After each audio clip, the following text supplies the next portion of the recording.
Ministers admit free food parcels for children must urgently improve as the mother who sparked the row tells the programme why she shared this photo.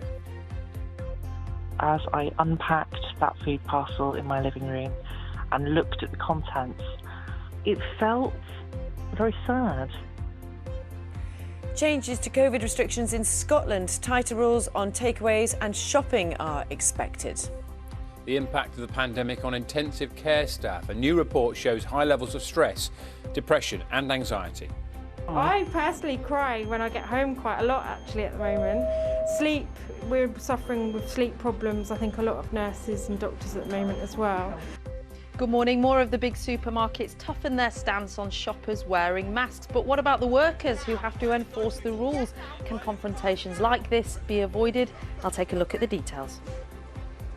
Good morning. Manchester United are top of the Premier League. Paul Pogba's volley helps them beat Burnley, but calls to respect social distancing rules during celebrations are ignored. Should we look at the front pages of the newspapers this morning, and the Times reporting on retailers tightening up their rules to help stop the spread of coronavirus. It says John Lewis has become the first big chain to close its click and collect services. The company said it was doing so after a change in tone from the government.